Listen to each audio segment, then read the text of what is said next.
The lonely engineer's cosmic mistake. Marcus Webb never imagined that 3 beers and a broken heart would accidentally start humanity's first galactic empire. Floating in the maintenance bay of mining station Prometheus 7, he stared out at the asteroid field while nursing his wounded pride. His girlfriend back on Earth had just sent him a message ending their 5-year relationship via hologram. "You're married to space," she'd said. "Find yourself an alien wife." The irony wasn't lost on him as he activated the station's deep space communication array. Marcus had spent 6 months alone on this rock, fixing oxygen recyclers and calibrating mining equipment. The isolation was getting to him.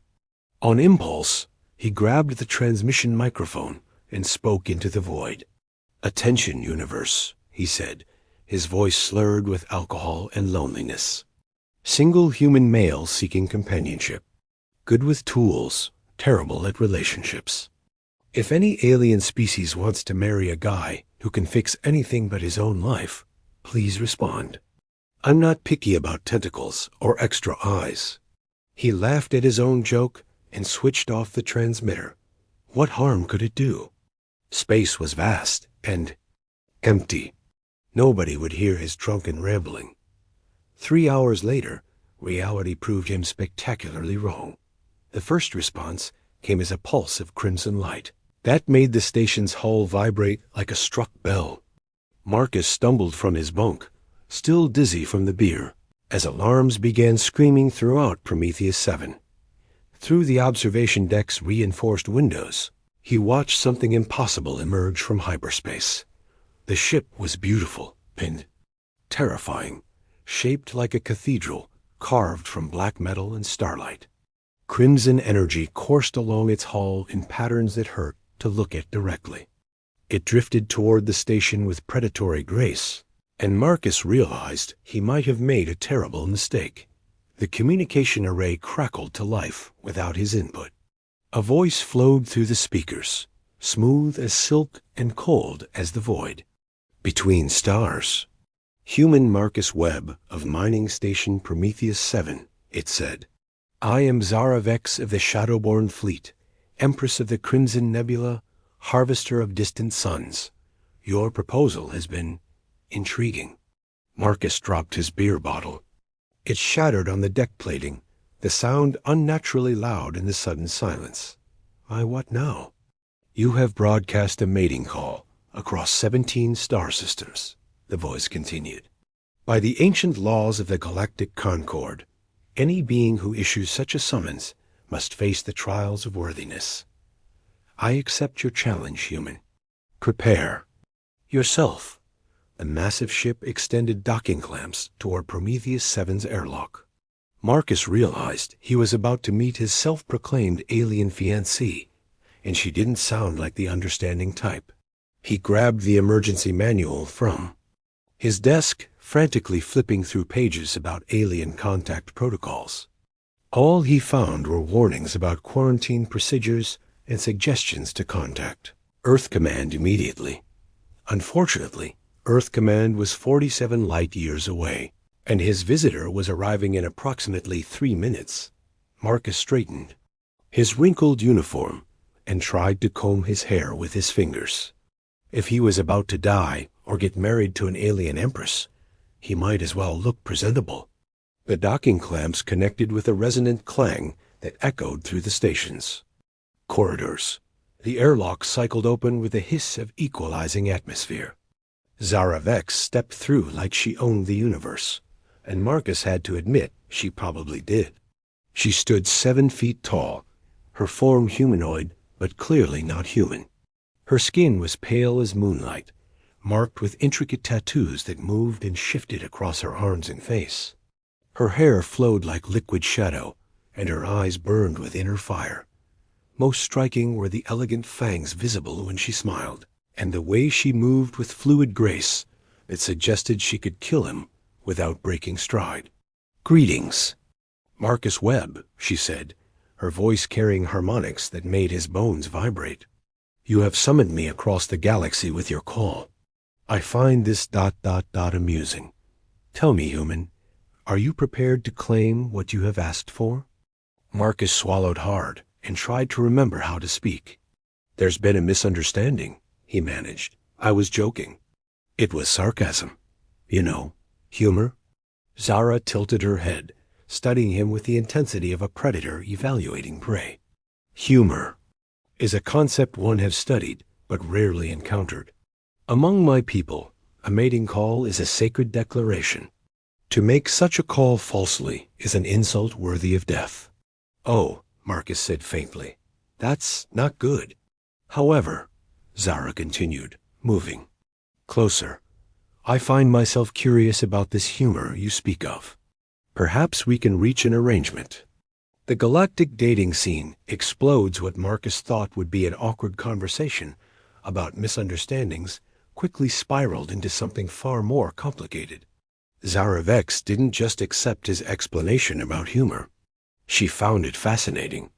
Within an hour of her arrival, she had settled into the station's common area and was asking questions about human mating rituals with the intensity of a xenobiologist. So humans often say things they do not mean as a form of social bonding? She asked, her glowing eyes fixed on Marcus as he prepared synthetic coffee for both of them. Well, yes, Marcus said carefully. Sarcasm, jokes, exaggeration. It's how we cope with stress or make connections with others. Zara nodded thoughtfully. Among the Shadowburn, we say only what we intend. This has led to considerable efficiency in conquest, but perhaps less creativity in expression. Before Marcus could respond, the station's proximity alarms began wailing. Again, through the viewports, they watched another ship drop out of hyperspace. This one was crystalline and elegant, shaped like a flower made of living light.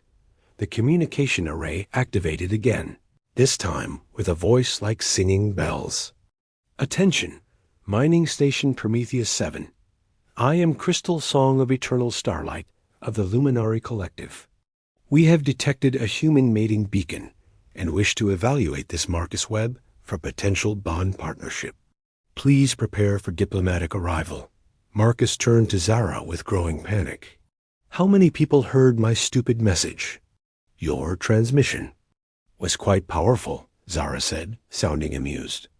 And the Galactic Communication Network has been unusually active lately. I suspect word has spread. She was right. Over the next 6 hours, 12 more ships arrived at Prometheus 7. Each represented a different alien species, and each had come in response to Marcus's drunken marriage proposal. The station's small docking bay couldn't accommodate them all, so they formed a loose formation around the asteroid, their various energy signatures, creating a light show visible across 3 star systems. The representatives who came aboard were as diverse as they were intimidating. Crystal Song turned out to be a being of pure energy contained within a crystalline form that chimed when she moved. Commander Thek of the Arthrani Hive was an insectoid warrior whose chitinous armor bore the scars of 1,000 battles. Dr. Nix of the Silicon Collective was a sentient machine intelligence housed in a body of flowing liquid metal. Each alien had different reasons for responding to the call. Some sought genetic diversity for their species. Others were curious about human culture. A few, like Zara, were simply bored with their eternal lives and found the situation entertaining. Marcus found himself hosting the galaxy's most awkward dinner party. The station's food synthesizers worked overtime producing meals suitable for various alien biologies, while Marcus tried to explain human courtship to beings who could level planets with their technology. On Earth, he said, addressing the assembled crowd, dating usually involves dinner, maybe a movie, getting to know each other slowly. We don't typically propose marriage to complete strangers, especially not by accident. But the emotional resonance of your call was quite genuine, observed Dr. Nix, their metallic voice carrying surprising warmth. Our sensors detected significant loneliness and desire for connection.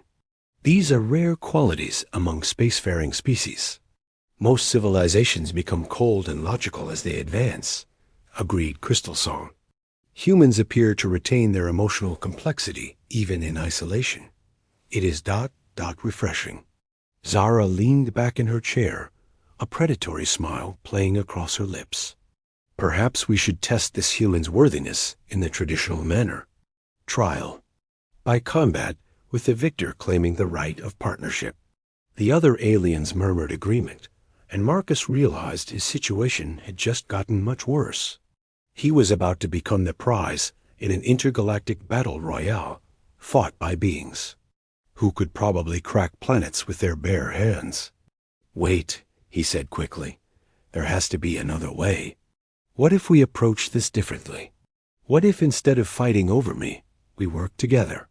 I could help facilitate cultural exchange between Earth and your civilizations. Think of it as diplomatic marriage? The aliens looked at each other uncertainly. The concept seemed to intrigue them, but Marcus could see they were still considering the combat option. That's when the Galactic Council arrived. Bureaucracy saves the day, sort of. The Galactic Council's arrival changed everything, though not necessarily for the better. Their massive diplomatic vessel, shaped like a spinning ring of offices and conference rooms, materialized in space with the kind of precise efficiency that made Marcus immediately nervous. When beings who could destroy solar systems started following proper procedures, it usually meant someone was in serious trouble. Ambassador Krell of the Council stepped aboard, Prometheus 7 with the bearing of someone who had spent centuries mediating disputes between species that communicated through interpretive violence. He was tall, gray-skinned, and possessed of the most intimidating clipboard Marcus had ever seen. This situation has come to the Council's attention, Krell announced to the assembled aliens. A human has issued what appears to be a species-wide mating call, resulting in the largest gathering of potential suitors in galactic history. We must determine if this constitutes a diplomatic incident or a cultural phenomenon. Marcus raised his hand hesitantly. Could I just point out again that this was an accident? Irrelevant, Krell replied without looking up from his clipboard. Intent matters less than outcome in galactic law. Your transmission has been classified as a formal proposal under Article 847 of the Interspecies Relations Code. As such, it must be resolved through proper channels. Zara laughed, a sound like silver bells filled with poison. Bureaucrats. Even in matters of the heart, they must have their forms in triplicate. The Council exists to prevent wars, Empress Vex, Krell said mildly. Your species alone has destroyed 17 star systems in mating disputes. We prefer paperwork to planetary annihilation. What followed was the most surreal 3 days of Marcus's life. The aliens were sorted into categories based on their species compatibility ratings with humans. Forms were filled out in languages that existed only in mathematical concepts. Cultural exchange protocols were established. Background checks were run on everyone involved, including Marcus, who was mortified to learn that his college dating history was now part of an official galactic record. Dr. Nix proved surprisingly helpful with the bureaucratic process, their machine intelligence able to complete forms at superhuman speed. Crystal Song provided translations for species that communicated through color changes and harmonic frequencies. Even Zara contributed, though her primary skill seemed to be intimidating. Council clerks into working faster. Marcus found himself caught between terror and fascination. These beings represented civilizations millions of years older than humanity, yet they were all following the same basic bureaucratic procedures he remembered from getting his mining license on Earth. Apparently, some things were universal constants, including the tendency for governments to solve problems by creating more paperwork. The real breakthrough came when Ambassador Krell announced the Council's decision. After careful consideration, he said, "We have determined that this situation presents a unique opportunity for expanded human-galactic relations. Rather than a traditional mating arrangement, we propose the establishment of a human cultural exchange embassy." Marcus felt a surge of hope. That sounds much less terrifying than alien marriage. The human Marcus Webb will serve as Earth's first galactic ambassador, Krell continued. He will be assigned to a multi-species crew aboard a council vessel, with the mission of facilitating cultural understanding between humanity and the various interested civilizations. The aliens looked at each other with mixed expressions. Some seemed disappointed at the lack of immediate marriage prospects, while others appeared intrigued by the diplomatic possibilities. "And what of our individual interests in the human?" Zara asked pointedly. "You will all serve as cultural liaisons," Krell replied smoothly. "Consider it an extended courtship period, during which you can evaluate compatibility without the pressure of formal bonding ceremonies." Marcus realized he was being assigned to what amounted to a cosmic reality dating show, but with the fate of human-alien relations hanging in the balance. The thought should have been terrifying, but instead he found himself oddly excited. For the first time in years, he felt like he was part of something important. "There is one condition," Krell added. "The human must prove his worth as a diplomatic representative. A series of trials will be conducted to test his cultural adaptability, problem-solving skills, and ability to work with diverse species under pressure." "What kind of trials?" Marcus asked nervously. Zara's grin was sharp enough to cut diamond. "The kind that separate heroes from corpses, my curious human. But do not worry. I will make sure you survive long enough to be interesting. Trial by fire, and ice, and vacuum, and cosmic horror." The trials began 3 days later aboard the council vessel Harmony of Purpose, a name that Marcus found ironically ominous given the circumstances. The ship was a marvel of cooperative engineering, built by 17 different species over the course of several centuries. Every corridor reflected a different aesthetic, from the flowing organic curves favored by the luminari to the harsh, geometric precision of the Silicon Collective. Marcus's quarters were located in the human-compatible section, which had been hastily constructed using Earth architectural databases. The result was a strange hybrid of space station functionality and suburban comfort that made him feel slightly homesick and completely out of place. The first trial was deceptively simple. Survive 24 hours in the ship's cultural diversity section without causing a diplomatic incident.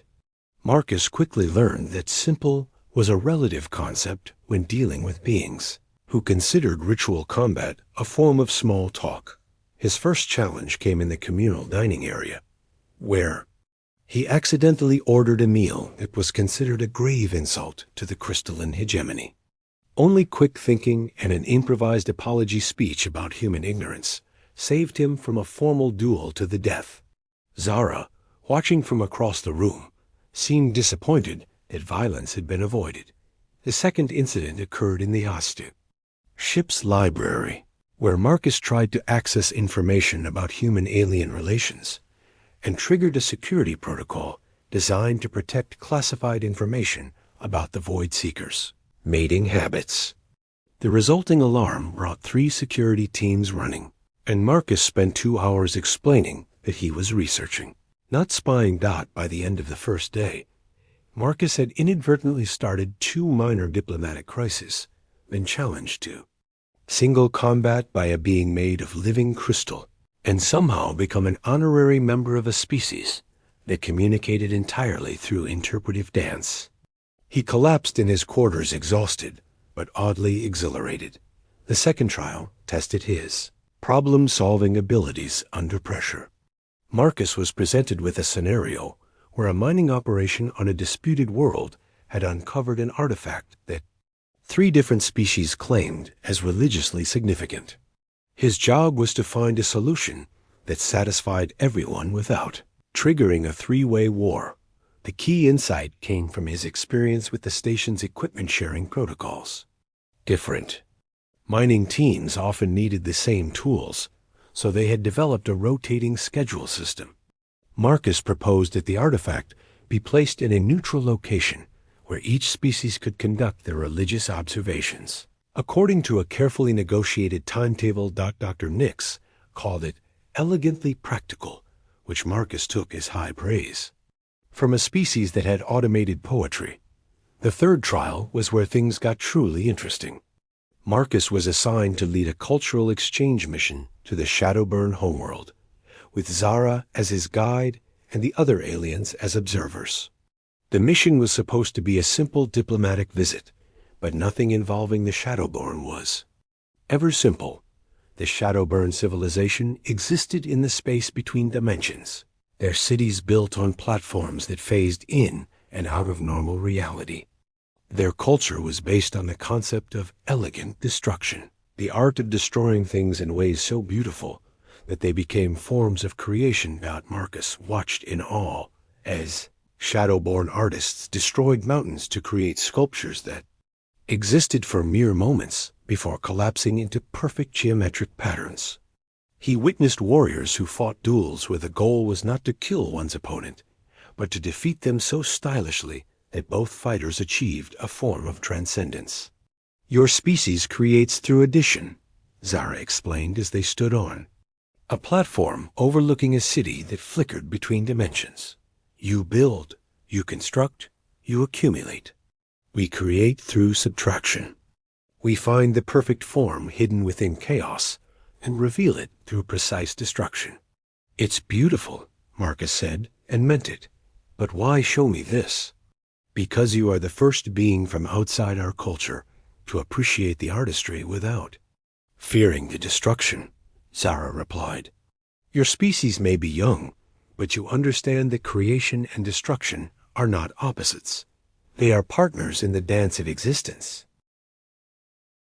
The fourth trial tested Marcus's ability to work under extreme pressure when the ship was attacked by pirates from the Void Cartel. These weren't ordinary space criminals. They were beings who had rejected all forms of civilization and dedicated themselves to absolute chaos. Marcus found himself coordinating the defense of the ship alongside aliens who had been trying to court him just days earlier.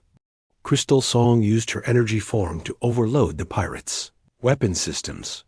Dr. Nix turned the ship's maintenance robots into an impromptu army.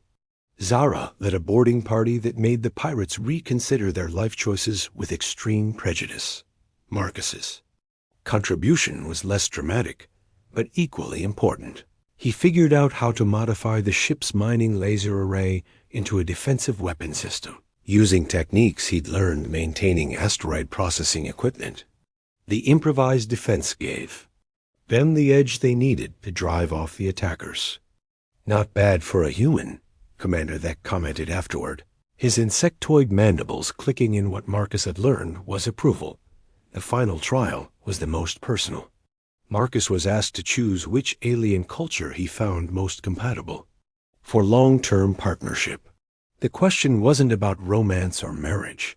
It was about which civilization could work most effectively with humanity. As Earth moved toward full galactic citizenship, the answer surprised everyone, including Marcus himself. The accidental Emperor Marcus's choice changed everything, though not in the way anyone expected. Standing before the assembled representatives and council members, he took a deep breath and delivered the decision that would reshape human-alien relations forever. I choose all of them, he said simply. Ambassador Krell blinked slowly, a gesture that somehow conveyed both confusion and administrative horror. That is not how the trial system works. Ambassador Webb, you must select a single cultural partner for humanity's initial integration period. With respect, Marcus replied, surprised by his own confidence. That's exactly the kind of thinking that keeps species isolated from each other. You're treating this like humanity has to pick a team and stick with it forever. But that's not how humans work. He gestured to the assembled aliens, each representing civilizations that spanned millennia. Look at what we've accomplished in just the past week. Dr. Nix's logical problem-solving helped resolve the artifact dispute. Zara's understanding of controlled destruction gave us new perspectives on creation. Crystal Song's energy manipulation saved us from the pirates. Commander Thek's tactical expertise coordinated our defense. The human makes a valid point, Dr. Nix observed, their metallic voice carrying notes of curiosity. Our diverse approaches proved more effective in combination than any single methodology. Zara laughed, the sound like silver wind chimes in a thunderstorm. The little human wants to collect us all. How very human of him. Not collect, Marcus said firmly. Collaborate. Earth doesn't need a single alien mentor. We need a coalition of species willing to work together, to learn from each other, to build something new. Ambassador Krell consulted his clipboard with the expression of someone watching his carefully ordered universe dissolve into chaos. This is highly irregular. The Council has no precedent for multi-species partnership arrangements. Then we make a new precedent, Marcus said. Isn't that what councils are for? To adapt to new situations? What followed was the most intense bureaucratic session in galactic history. Representatives from dozens of species were contacted. Ancient treaties were reviewed. New protocols were drafted, debated, and redrafted.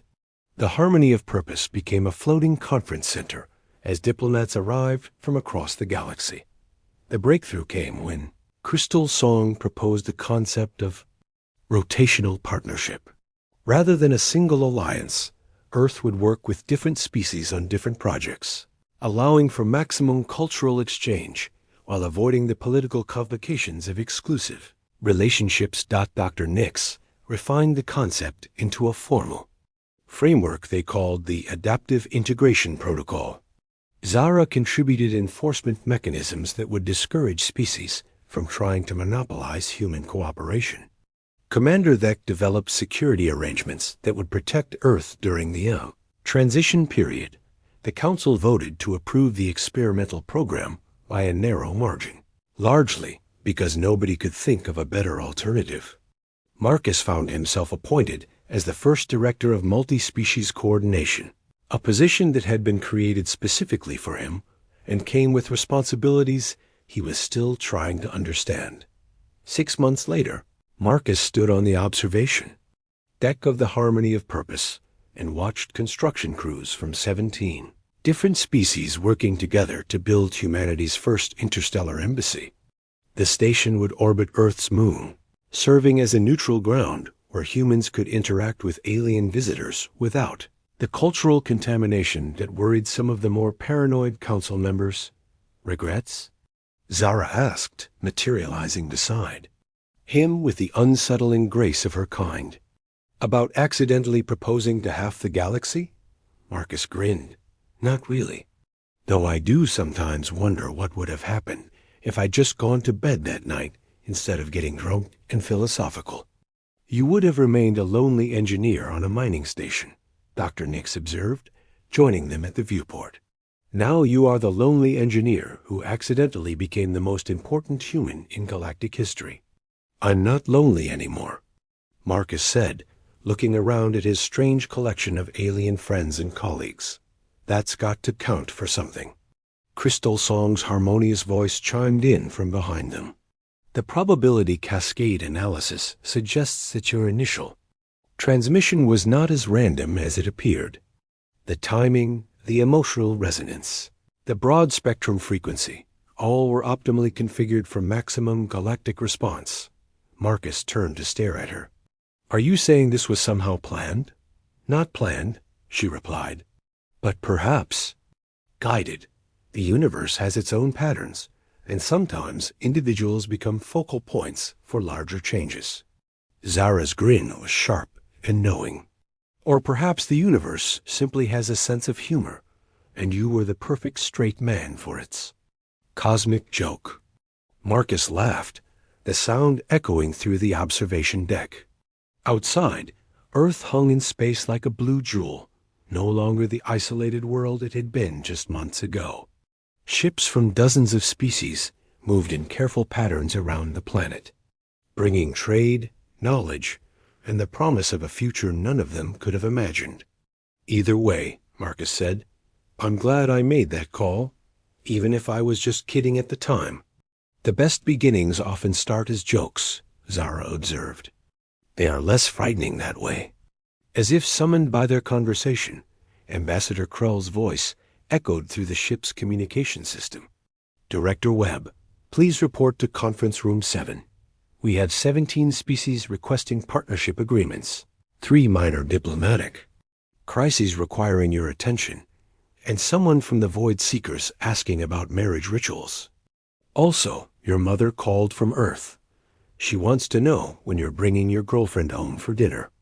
Marcus sighed and headed for the conference room, followed by his unlikely collection of alien advisors. Behind them, Earth turned slowly. In space, its future now intertwined with civilizations beyond imagination, all because one lonely engineer had made a joke that the universe decided to take seriously. The galaxy, it seemed, had a sense of humor after all. The end